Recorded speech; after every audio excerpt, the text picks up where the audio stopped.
promis, j'en ai parlé de moi-même, hein. C'est pas elle qui me l'a demandé, mais je tenais vraiment à le faire pour Corinne. Vous savez que Corinne n'a pas pu faire la Haskara de son papa. Et c'est pour ça que j'ai pas voulu demander à d'autres personnes, parce que ce soir j'aimerais faire une exclusivité, avec votre permission, que tout le mérite de ce cours qui est diffusé ce soir sur Zoom, sur Facebook, il aille pour l'âme de la Neshama du papa de Corinne, Adolphe Marlouf Ben Esther Darmon. Tiye nishmato tzora b'tzorachim amerachem alako biyotav ou yachuz ve'achmen ve'irachem anefesh roachama shalaish alifta v'shantam min haolam. Adolphe Marlouf Ben Esther Darmon. רוח אדוני תניחנו בגן עדן, הוא וכל בני ישראל השוכבים עמו, בכלל הרחמים והסליחות, וכן יהי רצון, ונאמר אמן. Voilà, très chers amis, écoutez, comme je l'ai dit avant Shabbat, je ne sais pas qui a pu écouter mon message, c'est pour moi en même temps un plaisir, en même temps une tristesse, un plaisir de vous voir quand même bien même on est dans une situation sanitaire qui malheureusement s'aggrave de jour en jour, et en même temps un bonheur de vous voir tous ensemble ici, parce que finalement, il y a peut-être le virus qui est là, mais l'attachement que chacun a d'entre nous et que chacun a d'entre vous pour cette communauté, eh bien, il est formidable. Et voilà, ce soir, on a la preuve qu'on peut se retrouver quand bien même il y a une épidémie mondiale. Notre communauté, quand bien même elle est fermée matériellement, mais psychologiquement et moralement, je suis sûr que chacun d'entre vous, comme moi d'ailleurs, à chaque fois que j'ai lu la paracha ce Shabbat, j'ai pensé à vous. Vous avez tous pensé à notre communauté et tous ensemble, par nos pensées finalement, eh bien on s'unit pour former une grande communauté. Alors, le thème de cette semaine, c'est la force extraordinaire de la prière. Et je pense que ça peut pas ne mieux tomber finalement, parce que quand on vit des moments difficiles comme on est en train de vivre maintenant, ce qui finalement peut nous apaiser et ce qui finalement peut nous donner la possibilité d'être serein et de prier Dieu pour que tout s'arrange, eh bien c'est la tfila, c'est la prière. Voilà pourquoi ce soir j'ai choisi ce thème, et on sait qu'Avraham et Sarah dans la paracha de cette semaine, selon leur nature, et ça c'est un grand chidouche, peut-être que M. Lévy ça va l'étonner, mais Avraham aussi, non seulement Sarah était stérile, mais Avraham aussi, je ne savais pas, il était stérile. Ah, je vois que vous acquiescez, parce que la Gemara dans le traité de Yebamot, en page 64a, dira, Avraham, lui aussi était stérile. Et donc ils ont dû vivre ces moments-là où ils n'avaient pas d'enfants.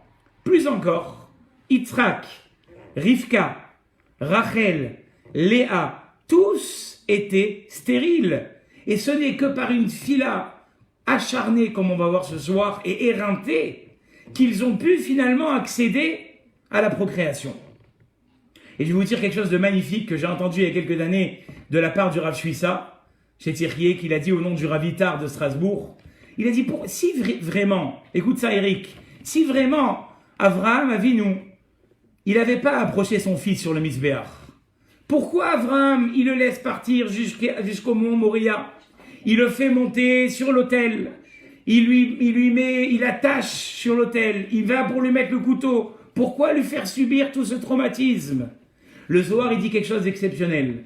Alors ne me demandez pas ce que ça veut dire, mais Yitzhak Avinu, il était né avec une âme féminine, d'accord? Nukva, il avait une âme féminine qui ne pouvait pas lui permettre de procréer. Ce n'est qu'en montant sur le Misbéach que sa Neshama, son âme, elle est devenue masculine.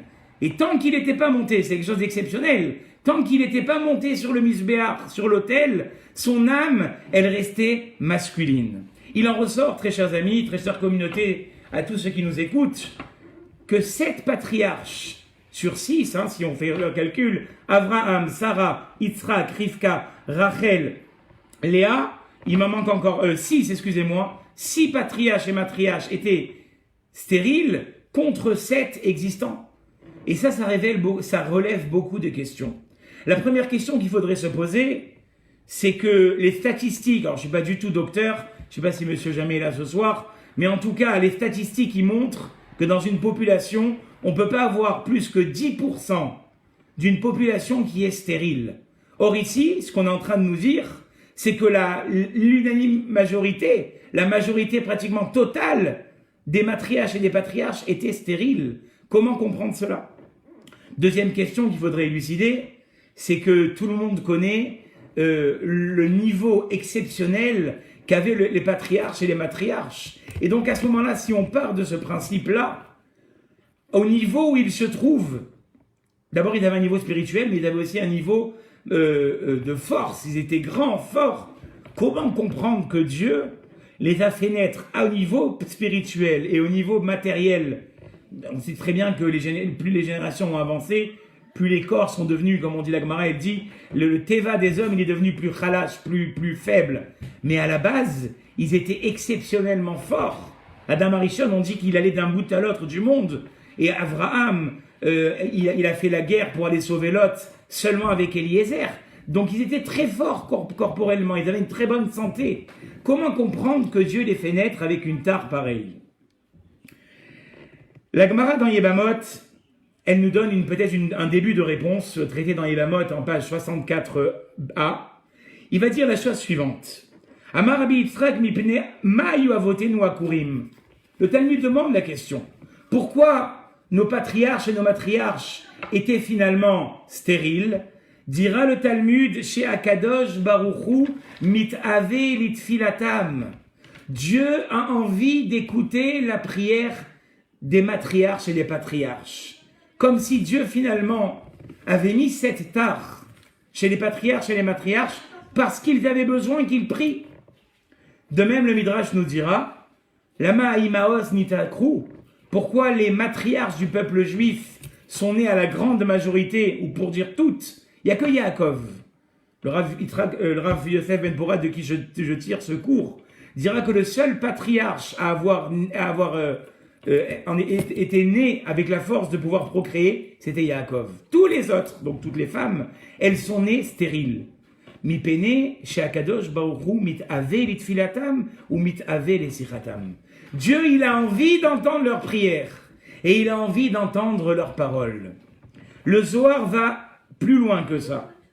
Le Zohar va dire Yitzhak et Rivka, combien d'années ont-ils attendu avant d'avoir un enfant? Esrim Shana. 20 ans, ils ont prié 20 ans, très chers amis. Pourquoi? Mishum she Akadosh Baruchu chafetz bitfilatam shel tzadikim. Akadosh Baruchu, il a envie de la prière du peuple juif.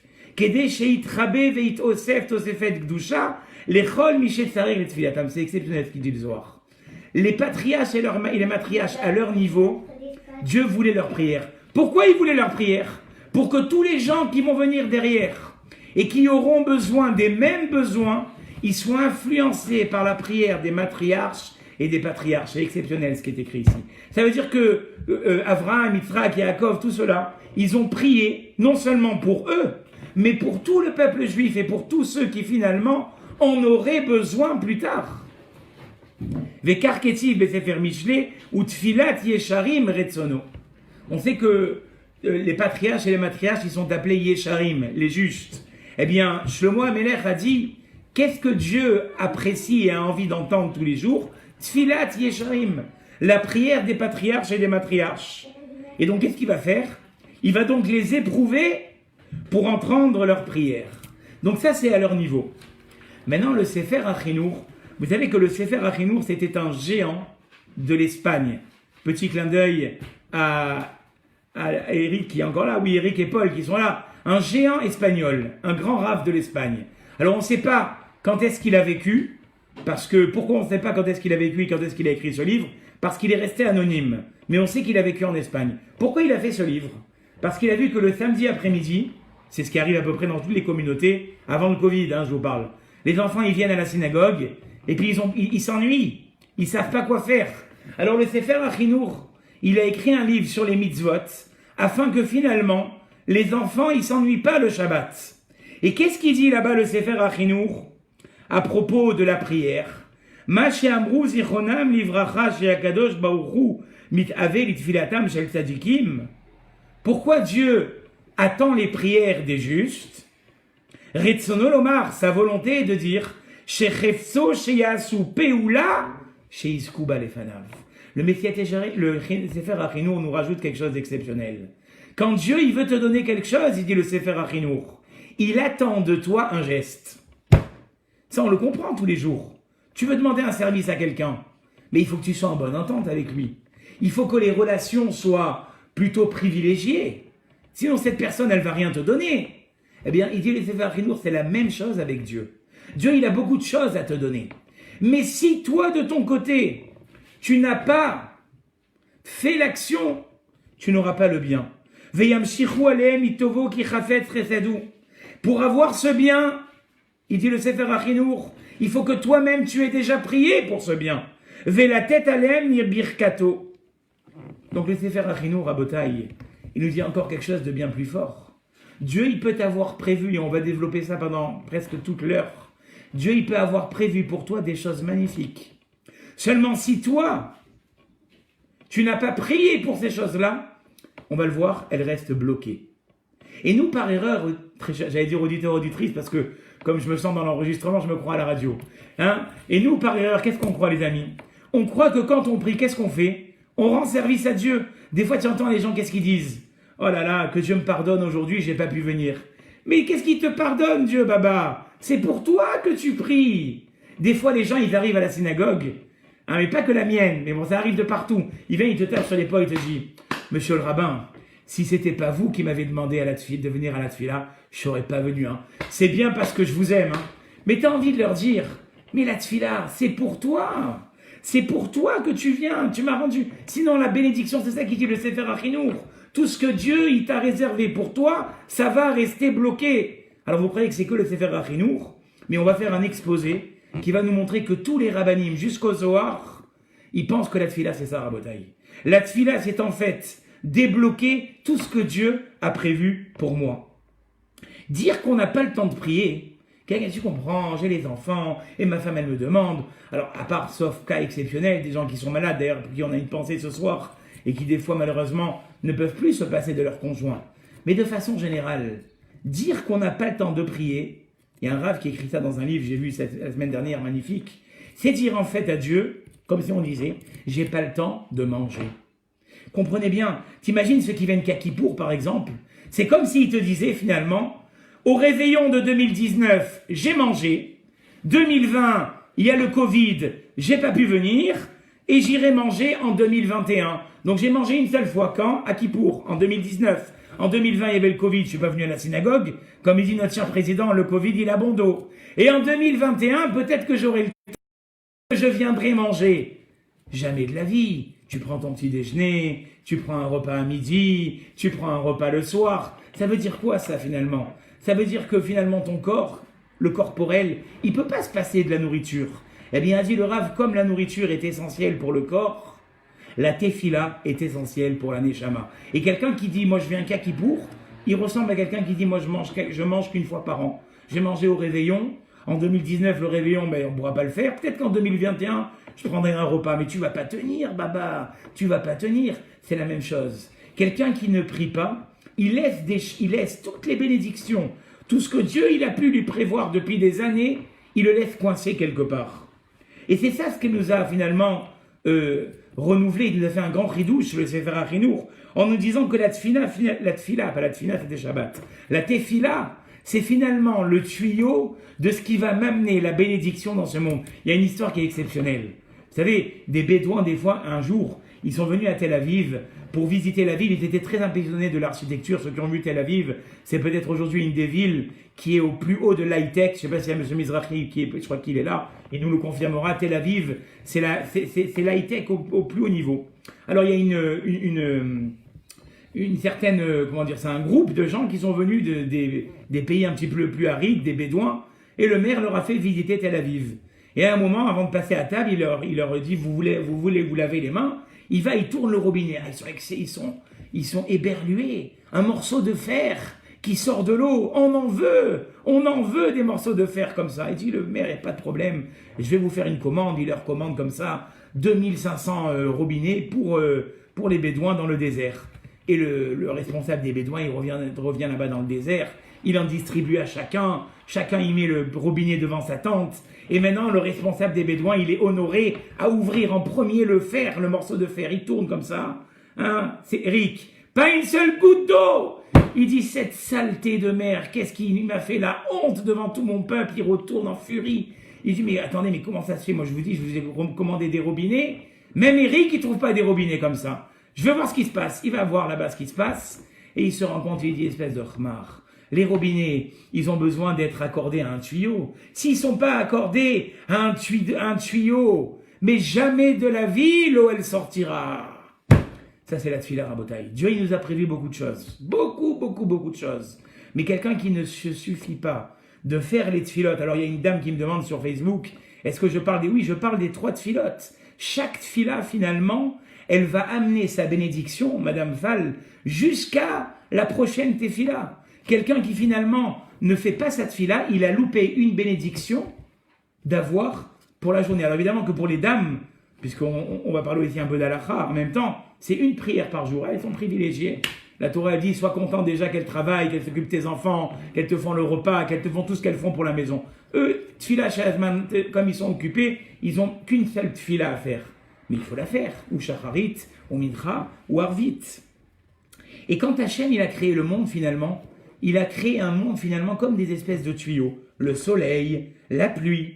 Mais eux-mêmes, ce soleil, cette pluie, elle ne peut fonctionner que si l'homme, par sa prière, c'est un Rashi explicite.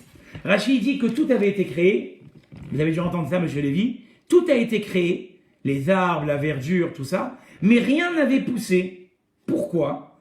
Rashi dit, Umatam lo imtir. Les fiches Adam Aïn la Avod et Adama, je vais traduire, Ve'en makir betovatam shel kshamim, uksheba Adam veyada shehem tzorech laolam, itpalel alehem, veyardu vetzamru ailanot ve'adeshaim. Il dit, bien qu'Hachem, il avait créé, écoutez ça, c'est extraordinaire. Hachem, il avait créé toute la végétation et toute la nature depuis quand? Depuis le 3e jour. Mais la pluie n'était pas encore tombée jusqu'à que Adam Arishon, n'ait été créé. Et pourquoi la pluie n'était pas tombée jusqu'à que Adam Arishon n'ait été créé? Car finalement, l'homme ne s'était pas encore rendu compte du bienfait des pluies. Et dès qu'il pria, il y a eu un feu d'artifice de végétation. Moi, j'aurais voulu être là-bas. Comme s'il y avait tout à pousser, boum, comme dans un dessin animé. Tous les arbres, les palmiers, tout est sorti de la terre. Ça veut dire que la prière de l'homme, encore une fois, de Adam Arishon, et c'est Rashi explicite, c'est pas un conte de fées sur Disney Channel. Rashi dit c'est comme ça que ça s'est passé. Les arbres, la végétation, tout était sous la terre. Ce n'est que quand Adam Arishon, il a prié pour que la pluie elle tombe, parce qu'il s'est rendu compte des bienfaits de la pluie, que c'était trop sec, que tout a poussé. Donc la tfila finalement, c'est donc la communication entre Hachem et l'homme. Et une toute petite parenthèse, parce que je suis certain que certains vont se dire, mais nous, monsieur le rabbin, on ne sait pas prier, on ne sait pas lire, on ne sait pas bien prononcer. Faites votre tfila en français. Moi, je vous dis, j'ai senti des choses à l'époque, je vous l'ai raconté 2 ou 3 fois. Quand je voyais mes grand-mères prier, elles mettaient la serviette sur la tête, vous l'avez entendu de moi. Elles se mettaient devant la baie vitrée, elles disaient Ya Rabbi Al-Aziz. Moi, je vous dis, là-bas, je sentais des prières comme à la yeshiva. Je sentais quelque chose de puissant. C'est le Chazon Ish qui dit ça. Le Chazon Ish, il dit, on n'a pas besoin de prier, en cercle, évidemment, le Lachon HaKodesh, c'est ce que Anshe Knesset Agdola, les gens de la grande assemblée ont institué. Mais de façon générale, la prière, elle passe. Peu importe la langue dans laquelle elle est mentionnée. Et c'est ça qu'a dit le Chinour. Chefzo sheyasu peula. Le fait que tu pries, c'est pas pour Dieu. C'est ta participation personnelle pour que finalement ta bénédiction vienne. C'est comme quelqu'un qui dit, moi j'aimerais bien que mon compte y soit rempli. J'aimerais bien, mais je vais commencer par une sieste. Puis après, j'irai me dorer la pilule au soleil. Puis après, j'irai me faire un resto. Mais mon compte est toujours vide. Il faudrait commencer à aller au Pôle emploi. Il faudrait commencer à aller chercher un travail. Ça, c'est la péoula. C'est-à-dire que Dieu, il peut t'avoir prévu des milliers de choses. Mais si toi, tu n'as pas commencé à prier, regardez Ramoshe Chaim Lutzato, qui a écrit des livres de morale, mais qui finalement a frôlé la Kabbalah. Il était un grand kabbaliste. Il a dit, il y a la tfila. L'idée de la tfila, c'est quoi? Sheliot anivraim ekablim shefa meoto idbarach. Hachem, il a fait en sorte que Dieu, il donne poteach et yadecha ou masba lechol chayratson. On ouvre toujours les mains et on dit, Dieu, donne-moi la bénédiction. Dieu, il a fait ça. Il a fait que la bénédiction doit arriver. Sarir sheit oreru elav et karvulo ve ivakshu mepanav. Mais la condition pour que tous ces bienfaits arrivent finalement, c'est qu'il faut que tu pries. Ou kefit erorutam kenimacher aliem. Selon le degré, selon la qualité de ta prière, viendra la qualité de ta bénédiction. C'est-à-dire qu'un mec qui se lève et qui prie Meshen Nef, il aura une bracha Meshen Nef, il aura une bracha ratatinée.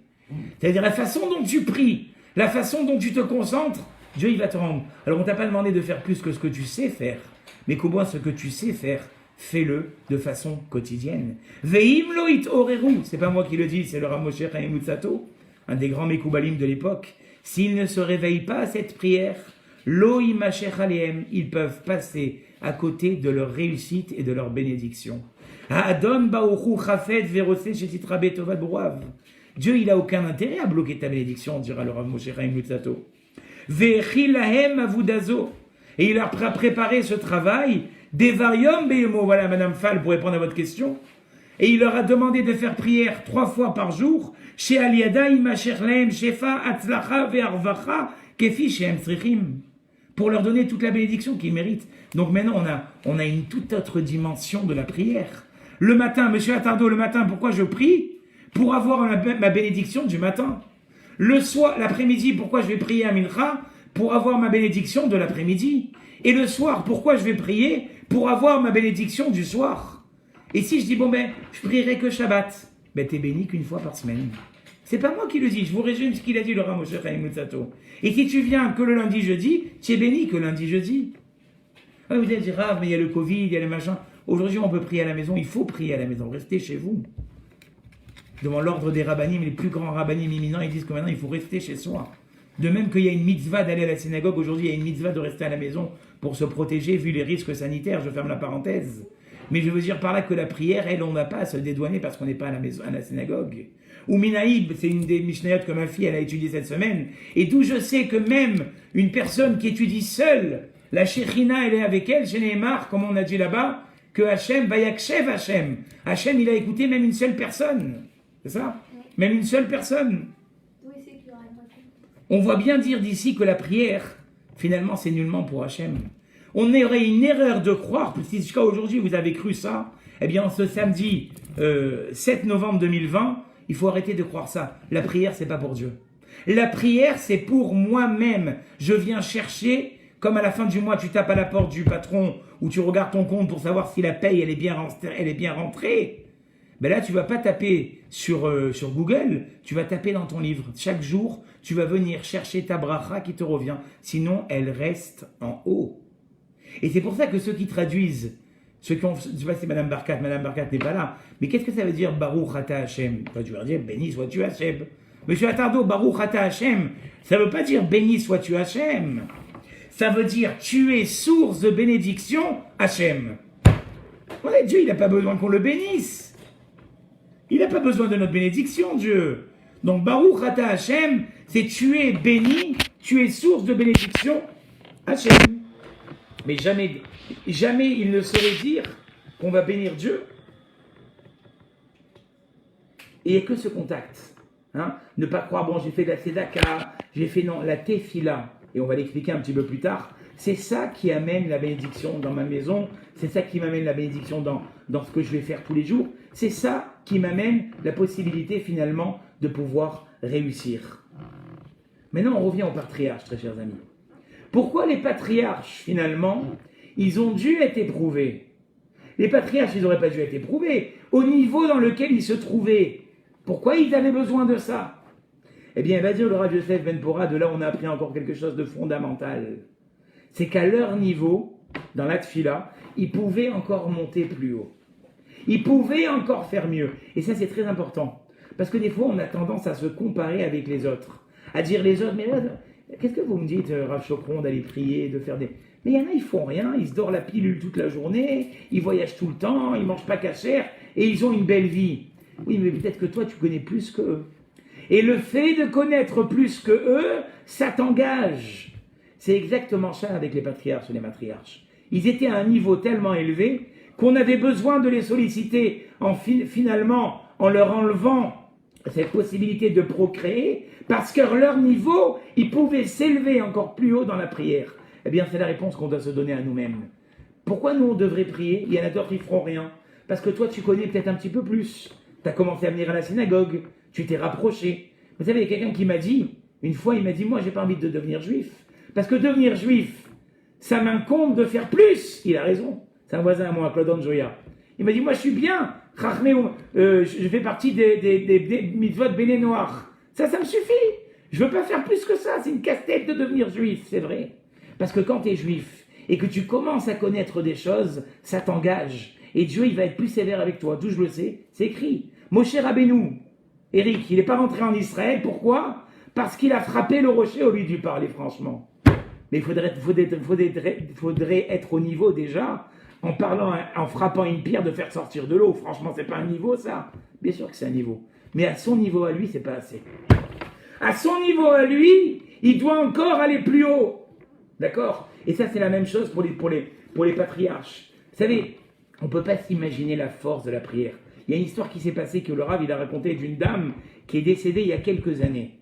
Et à l'âge de ses 25 ans, donc ça fait près de 65 ans, quelques années après son mariage, ils lui ont découvert un problème cardiaque irréversible. Irréversible. Elle est partie voir des docteurs près de Tel Aviv. Ils lui ont dit, madame, c'est 200 000 dollars en cash, parce qu'en Israël, le système de santé, il n'est pas au top. Et après, peut-être qu'on pourra vous soigner. Et alors, le mari de la femme, il était à côté de Tel Aviv, il a dit, à Bnei Brak. À l'époque, il y avait le Chazon Ish là-bas. Quand il est arrivé chez le Chazon Ish, c'était le moment de prier la prière de l'après-midi. Alors, le Chazon Ish, il lui a dit, la prière de Mincha, tu as prié? Il a dit, Rabbi, ma femme, elle est entre la vie et la mort, vous me parlez de prier, je n'ai pas la tête. Il a dit, prie. Ils ont fait Mincha. Après Mincha, le Chazon Ish, il a dit, maintenant, tu retournes voir le docteur, tu dis qu'il n'opère pas ta femme. Il a dit, quoi? Mais ma femme, ils sont en train de lui dire qu'elle est à l'article de la mort. Il a dit, maintenant, tu as prié Mincha avec moi, maintenant, tu as prié Mincha, tu retournes, je ne te fais opérer. Il arrive à l'hôpital. Quand il dit ça au professeur, le professeur, il a pris pour un fou. Il a commencé à tourner dans l'hôpital, il a dit, il y a un assassin ici. Il veut assassiner sa femme, il s'en va. Il ne va pas l'opérer. Ils lui ont dit, qu'est-ce que tu veux que je te dise? On ne peut pas opérer les gens de force. Laisse partir. Depuis ce jour-là, la femme, il dit le Rav, elle a vécu 65 ans de plus. Et elle est décédée il y a quelques mois, 95 ans. Vous voyez? Alors on n'est pas tous à ce niveau-là, Rabotaï. Mais c'est pour vous dire la tfila du Chazon Ish que c'était. On n'est pas tous au niveau du Chazon Ish. Mais c'est pour vous dire que la force de la tfila extraordinaire, c'est qu'elle peut changer le mazal de la personne. Je vous l'ai expliqué plusieurs fois dans des cours, que quand on a une épreuve dans la vie, si on prie tellement et qu'on se transforme à travers la tfila, l'épreuve, elle ne peut plus nous atteindre. Pourquoi? Parce qu'on n'est plus les mêmes. Si à travers la tfila, on s'est tellement transformé, on s'est tellement amélioré, on est tellement devenu quelqu'un d'autre, qu'Akadosh Baruch Hu, il dit maintenant cette xéra, je ne peux plus la mettre sur cette personne, elle s'est transformée. Ça, c'est la force de la tfila. Et voilà pourquoi est-ce qu'Hachem, finalement, il tenait à ce que Sarah, elle prie. Et d'ailleurs, le Midrash, il dit, je ne sais pas si vous l'avez lu, monsieur Lévy, le Midrash, il dit que quand Sarah, elle a été exaucée, ce jour-là, toutes les femmes qui n'avaient jamais eu de bébé, elles sont tombées, vous l'avez lu ça, elles sont tombées enceintes en même temps que Sarah. Pour vous dire la force de la prière de Sarah Arbotaï. Mais attention, il y a une condition à ça. C'est pas juste on marmonne, allez hop, je referme mon livre, j'ai fini. Non, ça c'est pas ça. Le passou qui nous dit dans Ashrei, c'est pas dommage qu'il n'y a pas Prosper avec nous qui fait souvent Ashrei, le passou qui nous dit Karov Hashem lechol koreav, lechol asher ikraouru behemet. Akadosh Baruch Hu, il est proche, c'est vrai, de ceux qui l'appellent, mais ceux qui l'appellent vraiment. Que la tfila que je fais, elle est du fond du cœur. Comme c'est écrit qu'au moment où ils étaient devant la mer, le peuple juif, il était devant la mer. D'un côté, il y avait la mer fermée. De l'autre côté, il y avait les Égyptiens qui couraient après eux. Et en haut, qu'est-ce qu'il y avait? Il y avait le prince de l'Égypte qui les accusait d'en haut. Ils étaétaient complètement cernés. Bayar Israël veine Mitzrayim nosea harem bayireu meod. Ils ont eu très peur. Qu'est-ce qu'ils ont fait quand ils ont eu très peur? Vaïtzaku Béné Israël.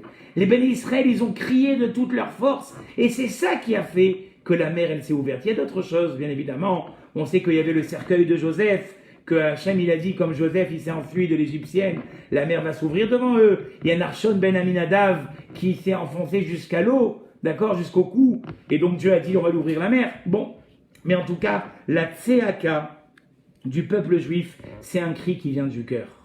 On ne parle pas d'une simple prière. Celle qui va débloquer tout ce qui me revient finalement, c'est un cri du cœur. Et d'ailleurs, on le dit, vous savez, il y a le psaume 102 pour les amateurs, M. Benarous qui est parmi nous, je crois. Les amateurs de lecture de Teilim, qu'est-ce qu'ils disent? Qu'est-ce qu'on dit? Tefila le'ani ki atof. Psaume 102. Prière d'un malheureux. Voilà comment David Améler y priait devant Dieu, très chers amis. Prière d'un malheureux qui se sent défaillir et répand sa plainte devant Hachem. Voilà comment on doit prier. Mais c'est pas du cinéma. C'est que vraiment je sens que Dieu, finalement, on va le voir tout à l'heure. Comment je peux montrer que je sens ça? Qu'il n'y a que Dieu qui peut me sauver. Et d'ailleurs, j'ai vu quelque chose d'extraordinaire dans le Nishmat Kol Chai. Je crois que je vous l'avais dit il y a quelques années. Le Nishmat Kol Chai qu'on fait tous ensemble d'habitude à la synagogue, Shabbat matin. Dans le Nishmat Kol Chai, qu'est-ce qui est écrit? Shavat Anim, la prière de Dieu, Atatishma. Tu entends. Tsa'akat Adal. Mais quand le pauvre crie, takshiv, tu vas entendre Vetoshia. À ce moment-là, tu le libères. Parce que quand quelqu'un il crie éperdument du cœur, pas besoin de crier, pas besoin de décibels, mais que c'est une prière tellement sincère du fond du cœur, Dieu il ne peut pas laisser cette fille-là revenir. Et j'ai cherché ce soir, j'ai été un petit peu inspiré. Tefila, c'est les valeurs numériques combien? 525. Écoutez ça, monsieur Lévy. Tefila, valeur numérique 525. Moshe Rabbeinu, Dieu il lui dit, si tu pries encore une prière, je ne pourrai plus te refuser. Combien il a prié? 515. 525 moins 515, ça fait combien? 10. C'est quoi 10? C'est le minyan. Tu peux pas dire que tu as prié si tu n'as pas prié 515 fois, et minyan. Parce que le fait qu'on soit dans un minyan, c'est irrémédiable. On dit là-bas, c'est une force comme une épée. Parce que chacun, il vient avec son mérite. Donc ne dis pas que tu as prié tant que tu n'as pas. C'est quoi tes filles là? C'est 515 plus 10. Tu as prié 515 prières comme Moshe Rabbeinu. Et Béminyan, tu es venu à la synagogue tous les matins. Je peux te dire que Dieu va te répondre. C'est pas possible. Si Moshe Rabbeinu, il a failli être répondu pour entrer en terre d'Israël, c'est que toi aussi, par ta tefila, tu peux arriver à des choses extraordinaires. Mais commence à prier. Commence à prier pour avoir ton mazal. Ne le fais pas qu'une fois par semaine. Ne le fais pas qu'à Kippour. Ne le fais pas que pendant les fêtes. Commence à prier de façon régulière pour qu'à chaque instant de la journée, 3 fois par jour, tu viennes prendre ce qui te revient. Sinon, ça va rester en haut. Et Dieu, il envoie des épreuves que pour ça, Rabotaï. D'où je le sais? De Rachi. C'est écrit que Paro, il s'est approché du peuple juif, ou Paro, il crive. Rachi dit, il a approché quoi? Rachi dit, en leur faisant peur, en ayant cette épreuve de se sentir poursuivi, ils ont commencé à prier Dieu. D'accord? Donc souvent, très chers amis, quand on voit une épreuve nous arriver, qu'est-ce qu'on se dit? On commence à baliser. On cherche toutes sortes de contacts. On cherche toutes sortes de connaissances. Alors qu'on est des khmar. Enfin, moi, je suis un khmar quand je fais ça. Moi, je le fais aussi. Mais je suis débile. Parce qu'Hachem, qu'est-ce qu'il veut, en fait, quand il m'amène une épreuve? Il veut tout simplement que je revienne vers lui. Et moi, qu'est-ce que je fais? Je vais chercher des contacts. Je vais chercher des gens. Je vais chercher des gens qui vont pouvoir m'aider. Qui vont pouvoir me faire entrer là. Mais Dieu, pourquoi il t'a amené cette épreuve? Pour que tu t'adresses à lui. Hashmiyeni et colère, qui colère à rêve. Fais-moi entendre ta voix, car ta voix m'est agréable. Ne va pas chercher les contacts. Commence à prier d'abord chez Dieu. Parce que Dieu, il t'a amené cette épreuve comme il l'a amené aux Égyptiens, aux Juifs devant les Égyptiens, pour qu'ils prient. Et dès qu'ils ont prié, la mer s'est ouverte. Dieu, il t'amène des épreuves pour que tu pries, pour qu'il te donne tout ce qu'il doit te donner. Il ne sait plus comment te faire. C'est comme on dit, une fois, il y avait un businessman, il est monté en haut d'une tour. Il est resté coincé, il était en construction. Vous la connaissez, cette histoire? Il a dit, qu'est-ce que je vais faire? Il a vu qu'il y avait des bonbons sur la table. Il a jeté les bonbons de la tour. Tous les enfants, ils sont venus, ils sont partis. Ils n'ont même pas cherché à comprendre qui c'est qui a envoyé les bonbons. Après, il a vu qu'il y avait des pièces sur la table. Il a envoyé des pièces. Là, c'est les gens, ils sont venus, ils ont mis dans les poches. Il a mis des billets. Les gens, ils ont comme ça attrapé dans l'air, ils se sont sauvés. Il a pris une pierre et il a jeté sur un pare-brise. Eric, qu'est-ce que ça fait une pierre sur un pare-brise du 100e étage? Le pare-brise, il est parti en 1000 morceaux. La police qui monte. Ça, c'est dire à Zilberstein, c'est la vie d'un homme. Au début, Dieu, il t'amène de la réussite, de la santé. Mais il voit que tu ne te réveilles pas. Il te cherche à Shacharit, tu n'es pas là. Il te cherche à mincha dans la synagogue, il cherche même chez les femmes. Ça se trouve peut-être qu'il est chez les femmes, il te trouve pas même chez les femmes, tu n'es pas chez les femmes. Il vient à Arvit, il te cherche aussi, tu n'es pas là. Alors qu'est-ce qu'il dit? Bon, on va attendre peut-être pour Shabbat. Shabbat, il vient là, tu n'es pas là. Pour les fêtes, tu n'es pas là. Que à Kippour, il ne peut pas laisser jusqu'à Kippour. Tout le bien qu'il doit te donner, il est bloqué. Qu'est-ce qu'il va faire de toute la richesse, de toute la santé, de toutes les bonnes nouvelles qu'il voulait te donner? Qu'est-ce qu'il va en faire de tout ça? Alors il t'amène une petite épreuve. Et toi, au lieu de réfléchir à cette épreuve, qu'est-ce que tu fais? Tu vas voir le docteur, le meilleur chirurgien, le meilleur contact, ou le meilleur comptable, ou le meilleur ministre. Mais Dieu, il veut t'appeler. Tout le système de... Et le Chazonish, il a dit une explication sur la prière qui est exceptionnelle. À Tefila, la prière, Yimateoz beyad kol adam. C'est un bâton fort devant la personne. C'est-à-dire qu'avec la tefila, la prière, très chers amis, on peut abattre des murs d'épreuves. Seulement, il faut être convaincu de ça. Et je pense qu'on a ramené ce soir des preuves. On a ici quand même le Ramchal. Le Ramchal, il te dit, tout est bloqué. Tant que toi, tu ne vas pas venir débloquer ça, d'accord, ça ne marchera pas. Vous voulez encore des preuves? Rabbeinu Bechaye. Rabbeinu Bechaye, il dit que le clan d'Israël, il devait être délivré. Seulement, ils n'avaient pas encore prié. Et donc, la délivrance, elle restait bloquée. Regardez dans les mots. Afalpi she'egia haket, ça y est. L'asservissement, c'est terminé. Lo hayu reuim le geoula. Non. Ils ne pouvaient pas encore avoir la délivrance. Pourquoi? Mi pene shelo tsaaku el Hashem. Kevan she tsaaku. Parce qu'ils n'avaient pas encore crié à Dieu. Parce qu'ils ont crié. Alors, encore une fois, ce n'est pas le cri dans les décibels. C'est le cri dans la profondeur du cœur. Hashem kibel tfilatam. Et donc à ce moment-là, d'accord, Hachem il ne peut plus ne pas leur donner la tefila. Et donc il y a ici un point très important. La libération finalement, elle dépend de la tefila que tu vas faire. D'accord? Et il faudrait se rendre compte que quelqu'un qui ne fait pas la tefila finalement, il n'est pas égoïste vis-à-vis de Dieu. Il est égoïste devant lui-même. Vous croyez que c'est moi qui invente ce terme de égoïste? Maïmonide, il va encore plus loin que ça. Et je pense que je vous l'avais dit dans un cours ça. Maïmonide dit quelqu'un qui ne prie pas, c'est quelqu'un, vous entendez bien, de cruel. C'est être cruel avec soi-même. Je ne peux pas vous en dire plus que ça. Si le Rambam lui-même, il dit que si tu n'utilises pas la prière, c'est quelqu'un de cruel, comment on peut encore hésiter à ne pas faire une prière du matin, une prière de l'après-midi ou une prière du soir? Si tu sais que tout ça, ça va te débloquer des choses exceptionnelles, tu peux encore hésiter à prier? Et même au niveau de la pratique. Parce que ce soir, on a parlé beaucoup de la prière. Au niveau de la pratique, il y a un Rashi qui est très connu, que j'ai dû vous lire plus d'une fois, qui dit que Dieu, il voulait délivrer le peuple. Mais il ramène le verset, je crois dans Shir HaShirim, qui dit que Ve'at Erom Ve'eraya, je ne sais pas si c'est dans Shir HaShirim, en tout cas c'est un passouk dans Michelet, je crois, qui dit que tu étais dénudé. C'est-à-dire que Dieu n'avait pas de mitzvot. Alors qu'est-ce qu'il a fait? Il leur a donné la Mila.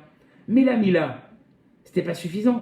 Parce qu'il dit le Maharal, on peut avoir un signe sur soi, qu'on appartient à tel et tel maître, comme les serviteurs qui ont un tampon, un espèce de tatouage, comme quoi ils appartiennent à tel et tel maître. Mais tant qu'ils n'ont pas servi ils n'ont pas servi leur Dieu, leur maître, mais ils sont pas encore serviteurs. Donc la Mila, la Bar Mitzvah, le mariage à la synagogue de Nazareth, mais tout ça, ça sert à rien. T'es pas encore un juif. Quand est-ce que tu vas être un vrai juif? C'est quand tu vas servir Dieu. Oui, mais moi je crois en Dieu, c'est dans mon cœur, c'est dans mon cœur, c'est dans mon cœur. Comme j'ai dit à quelqu'un il n'y a pas longtemps dans un cours, je lui ai dit, regarde ta femme, imagine-toi, tu lui montrerais pas que tu l'aimais. Écoute ma femme, il faut que tu sois convaincu que je t'aime. Que je t'aime, crois-le que je t'aime, imagine-le que je t'aime. Et tu mets deux baffes et tu dis dehors, mais t'as jamais rien fait. C'est-à-dire quoi? Crois-le que je t'aime. Comme une fois un rabbin, il a dit à un monsieur, dites-moi vous, quand est-ce que vous dites à votre femme que vous l'aimez? Jamais. Il a dit, monsieur le rabbin, il y a 3 ans, le jour du mariage, je lui ai dit que j'étais fou amoureux d'elle. Si entre-temps ça avait changé, je l'aurais tenu au courant. Mais ça c'est la rigolade. C'est pas comme ça qu'on aime une femme. Une femme, elle a besoin d'attention au jour le jour, d'un petit cadeau, d'un petit quelque chose. Eh bien on dit, hein, monsieur Lévy, vous le savez ça, que l'amour d'un homme pour une femme, c'est le même amour que le peuple juif a pour Dieu. Et c'est pour ça que le Shir HaShirim, c'est quoi? C'est l'histoire d'un homme qui aime beaucoup une femme. C'est la même histoire. Donc si tu as compris que vis-à-vis de ta femme, tu ne peux pas te suffire de lui dire qu'une fois par an ou une fois tous les 6 mois. Hein, monsieur Attardo, si vous dites à Martine qu'une fois tous les 6 mois vous l'aimez, ça ne marche pas. Il faut le prouver tous les jours avec des cadeaux, des belles choses, sinon on l'a fessé, voilà. D'accord? Alors pourquoi au niveau d'Hachem, tu ne le crois pas ça? Pourquoi tu ne comprends pas qu'au niveau de Dieu, il a besoin d'entendre, d'avoir des preuves au niveau de la prière ou au niveau de la pratique? Ça doit nous interpeller. Peut-être que notre façon de pratiquer, et moi qui je suis pour vous juger? Je ne vous juge pas ce soir. Je vous dis qu'on réfléchisse ensemble. Peut-être que notre pratique, elle n'est pas assez au niveau de ce que Dieu il aimerait qu'on fasse pour lui montrer qu'on l'aime. Si vous avez compris. Si vous l'avez compris au niveau de l'amour entre un homme et une femme, je sais pas, je crois que c'est bientôt la Saint-Valentin, non? Eh bien alors on doit le comprendre au niveau de Dieu vis-à-vis du clan d'Israël. Et le Maharal, il va dire quelque chose, et on le voit aussi à propos de Yitzhak et Rivka. Ils ont prié pour avoir Yaakov et Esav. Ils ont prié. Rivka, elle s'est mise d'un côté, et Yitzhak, il s'est mis de l'autre. Pourquoi ils ont besoin de prier? La semaine dernière, quand on était encore à la synagogue, on a fait une paracha. Là-bas, Hachem, il dit à Abraham, ne t'inquiète pas, ki be-Yitzhak ikare lecha zera. N'aie pas peur de renvoyer Ishmaël, je crois que c'est cette semaine, je crois. Oui, c'est cette semaine. N'aie pas peur de renvoyer Ishmaël, parce que c'est Yitzhak qui va te donner sa descendance. Donc pourquoi ils ont besoin de prier? Ils ont la promesse de Dieu. Moi, si demain Dieu il me promet de me rendre millionnaire, mais je m'inquiète plus toute ma vie. Je fais plus aucune ishtadlout. Donc il a une promesse. Et le Maharal, il va dire quelque chose qui va nous scier en deux. Même si Dieu, écoutez bien, a décrété que quelque chose doit arriver, imaginez-vous, Dieu il t'a promis. Tant que l'homme n'a pas prié, ça n'arrivera pas. Rabotaï, après un cours comme ça, je pense que là, vous allez faire toujours votre prière, tous les tuyaux. Vous vous rendez compte ce qui est écrit ici? Et on le voit d'ailleurs dans Bereshit. Dans Bereshit, la pluie n'est pas tombée, les arbres ils sont restés dans la terre. Tant que Adam Arishon, il n'avait pas encore prié pour la pluie. Est-ce qu'après on peut se permettre de louper une prière? C'est plus pour Dieu la prière, c'est pour nous-mêmes. Est-ce que nous on peut se dire, bon allez, tu sais quoi? Allez, je vais me laisser aller, c'est pas grave, dans une semaine je mangerai. C'est pas grave, une semaine je mange pas, mais tu es malade. Demain matin tu vas à la boulangerie, même si il y a le Covid, tu vas t'acheter une baguette croustillante pour la beurrer avec ton beurre président. Parce que tu as faim. Et à midi tu dis à ta femme, qu'est-ce qu'on mange? Qu'est-ce qu'on mange? On commande. Pourquoi tu t'énerves? Attends une semaine. Dans une semaine tu iras manger. Tu iras pêcher dans une semaine. Non, non, non. Tout doit être prêt. Avec tout, avec la moutarde, avec la mayonnaise, avec le castel. Pourquoi tu comprends qu'au niveau de ton corps, tu es affamé, tu peux pas rester une minute sans manger? Et pour la tefila, tu n'as pas compris ça? Que sans ça, finalement, tu vas bloquer des milliers de choses. Que peut-être que ça fait des années que tu pries pas et que tout y reste bloqué en haut. Et c'est comme un commerçant, je veux dire la vérité. Un commerçant, tu lui commandes un fauteuil magnifique, d'accord? Tu commandes un cuir senteur, d'accord? Cuir senteur, un truc de fou et tout. Tous les jours, tu appelles, tu dis, allô monsieur, le cuir senteur, le canapé, il est arrivé? Non monsieur, encore une semaine, 2 semaines. Hein, Jean-Pierre, comment ils nous ont rendu fou l'autre fois avec But? 1 semaine, 1 mois, 2 mois, 3 mois. Il n'arrive pas le canapé. À la fin, bonjour monsieur, le canapé est arrivé. Ah, le canapé est arrivé. Tu arrives avec ta camionnette. Bonjour monsieur, je viens chercher le canapé. Bonjour, oui, voilà, il est ici. Tu viens, tu commences à le faire glisser. Monsieur, vous pouvez pas. Comment je peux pas? Vous m'avez appelé pour venir le chercher. Comment je peux pas le prendre le canapé? Non, vous n'avez pas payé. Mais vous m'avez appelé, ça fait 2 mois que j'attends. Mais tant que vous n'avez pas payé, le canapé, il reste chez But. Comment il reste chez But? Parce que tu n'as pas payé. Rabotaï, il dit le Maharal, c'est la même chose. Dieu, il peut avoir prévu la bracha, la réussite, la bonne santé, tout ce qu'il t'a prévu. Tu n'as pas payé. La tfila, c'est le paiement. La tfila, c'est ce qui va te permettre finalement de pouvoir débloquer tout. Et monsieur Lévy, avec ça, on comprend ce que Rachel, elle dit à Yaakov dans quelques parachutes. Elle va lui dire, je t'en supplie, Yaakov, fais-moi un enfant, sinon je meurs. Et Yaakov, il s'énerve. Atachat Elohim Anochi. Est-ce que je suis sous Dieu? Qu'est-ce qu'il dit Rachel là-bas? Rachel, elle n'était pas folle. Quand elle a dit à Yaakov, prie, tu sais pourquoi elle a dit prie? Rachel dit, parce que ton père Abraham, il a prié pour Sarah. Ton grand-père, pardon, Abraham, il a prié pour Sarah. Et c'est comme ça qu'elle a eu ton père. Alors le Maharal, il s'insurge. Il dit, mais c'est écrit nulle part. Dans aucune, monsieur Lévy, dans aucun verset, c'est écrit que Abraham, il a prié pour que Sarah, elle ait un enfant. C'est écrit nulle part, ça. C'est ce qu'il dit le Maharal. Ça n'a pas besoin d'être écrit. Parce que si Abraham, il n'avait pas prié, Sarah, elle n'aurait jamais eu d'enfant. Pour le Maharal, c'est évident. Si Sarah, elle est arrivée à avoir un enfant à l'âge qu'elle a eu, à 100 ans, t'imagines, ton arrière-grand-père, ton arrière-grand-mère, mamie Claudette, À 100 ans, elle est sur sa petite canne. Elle te dit, mon petit, je tends un bébé. Tu deviens fou. À 99 ans, sur cette... Comment, mamie? Qu'est-ce qui t'est arrivé, mamie? Ton arrière-grand-mère, c'est ça. Sarah, elle était âgée de 100 ans. C'est pour ça qu'elle a rigolé. Elle a dit, ah, elle est Batmea Shana. Alors le Maharal, il dit, c'est ça. Si la nature, elle a pu être changée chez Sarah, c'est qu'il y avait une prière derrière. La prière, elle a jusqu'à cette force, non seulement, comme on l'a répété une dizaine de fois durant ce cours, de te débloquer ce qui t'est réservé, mais elle a la possibilité aussi, mais ça c'est un niveau quand même, comme il a dit Gad Elmaleh, niveau top, quoi, vous êtes arrivé au top, elle a un niveau de pouvoir faire changer la nature. Mais ça, il faut quand même faire, on a dit Gematria Tfila, plus 10, prier 525 fois, Bémignan, il y a du boulot, mais déjà avant ça, débloquer le béaba, débloquer qu'à la fin du mois, je ne suis pas en train de m'angoisser à avoir mes comptes si je suis encore débiteur. Débloquer que quand je suis en train de faire des analyses au laboratoire, je tremble pas comme une feuille en attendant les résultats. Débloquer tout ça. Être serein. Se dire que j'ai tellement fait des mitzvot que Baruch Hashem, maintenant, j'ai plus besoin de m'inquiéter. J'ai plus besoin de m'inquiéter. Maintenant, Rabotaï, et quelqu'un qui ne prie pas, hein, je pense que vous l'avez compris, je vous ai rabâché ça pendant une heure, vous avez un ras-le-bol d'entendre ça, mais au moins ça va vous faire réfléchir pendant au moins une semaine. Quelqu'un qui ne prie pas, il ne reçoit pas ce qui lui revient. La prière, donc, en fait, Rabotaï, c'est plus un problème de croyance, c'est un problème de participation. C'est comme si un gars, il va là-bas à Brandol, là où il y a tous les vignobles, et puis il commence à passer la charrue dans son champ, et il pleure, regarde, ils ont tous fait la récolte, la vendange, et moi ça m'a pas poussé. Mais dis-moi, tu as mis les graines dans le terrain là? Ah non, je prie. Mais tu pries de quoi? Tu n'as pas fait ta participation personnelle. La tfila, c'est ça, il dit le Rabbi Seven Porat. La tfila, c'est la participation personnelle, d'accord, qu'un homme il puisse faire pour avoir ce que Dieu lui a donné. Et ça, je vais vous dire à Botaï, c'est les principes des berachot du matin. Hein, monsieur Atadou, on en parlera bientôt. Les bénédictions du matin. C'est quoi les birkot hashachar? Merci mon Dieu d'avoir ouvert mes yeux. Parce que même ça, c'est pas évident. Même ça, peut-être que si tu remercies pas Dieu, peut-être que tes yeux, ils devraient pas s'ouvrir. Merci mon Dieu. Combien il y a de gens, que Dieu nous en préserve, qu'on voit dans les journaux, qu'on entend sur les réseaux sociaux avec la maladie en ce moment qui se passe, qui n'ont pas ce mérite de pouvoir ouvrir les yeux le matin. Pour qu'il y ait matière à sourim, j'ai pu me lever ce matin. J'ai pu faire ma brasse dans ma piscine, même si elle est froide. Moi, j'aime bien l'eau froide. J'ai pu plonger.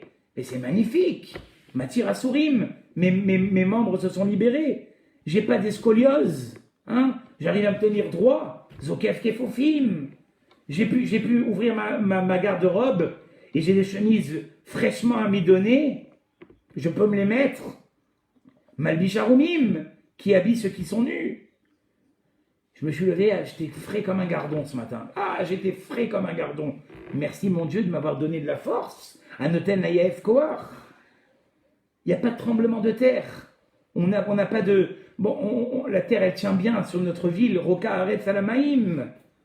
Et puis ce matin, j'ai pu encore mettre mes babouches chez Asali Kol Tzorki. Voilà, toutes ces choses évidentes qui finalement, d'accord, me donnent la possibilité de les recevoir de façon correcte.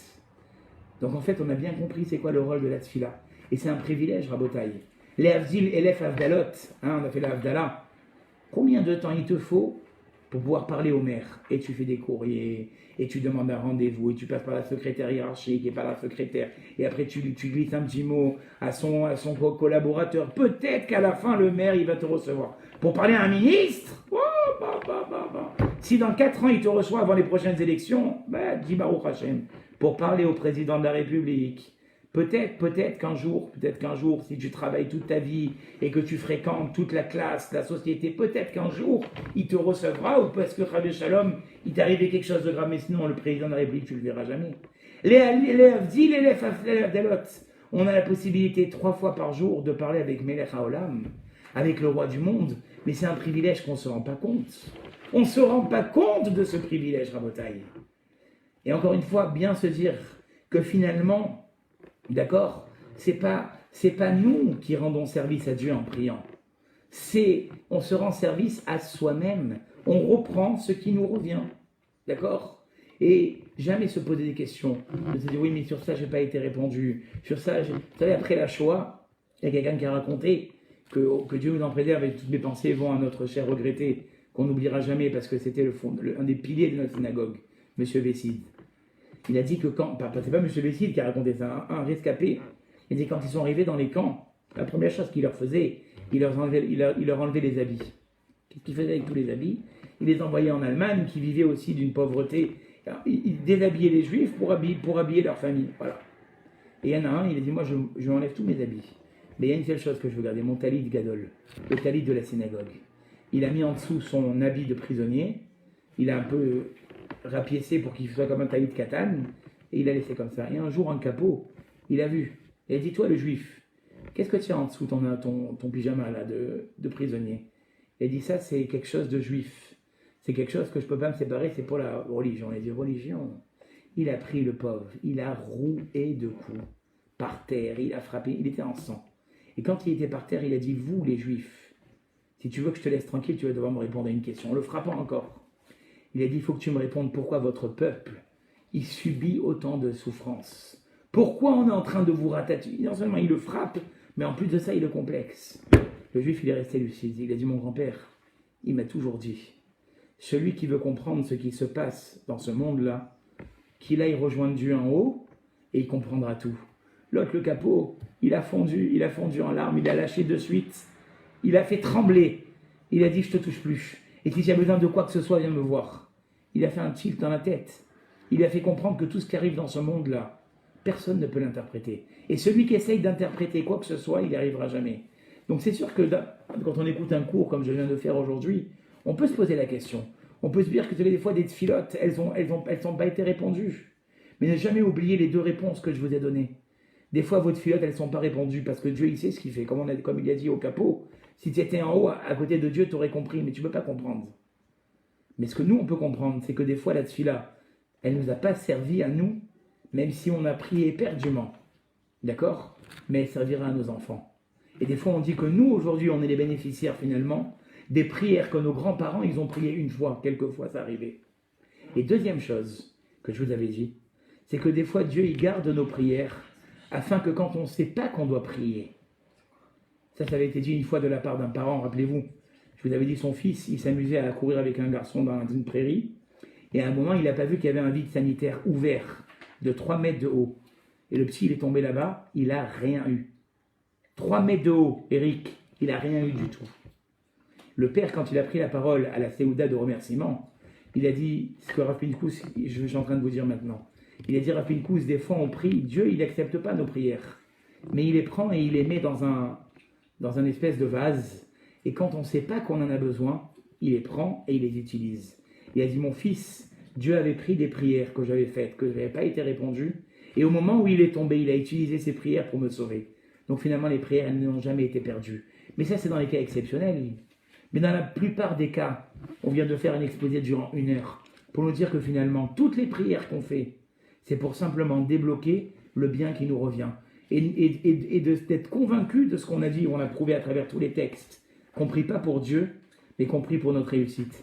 Eh bien, ce que j'aimerais dire, c'est tout d'abord que toutes nos tfilotes, Be'ezrat Hashem, elles nous amènent les meilleures des choses, et qu'on puisse toujours être répondu, et que Be'ezrat Hashem, tous ceux qui ont écouté ce cours, ça leur donne beaucoup de force à prier, non pas pour Dieu, mais pour eux-mêmes. Que Dieu puisse vous envoyer toutes vos bénédictions et que vous puissiez être méritants des meilleures des choses. C'est ce que je vous souhaite ce soir, Be'ezrat Hashem. Et je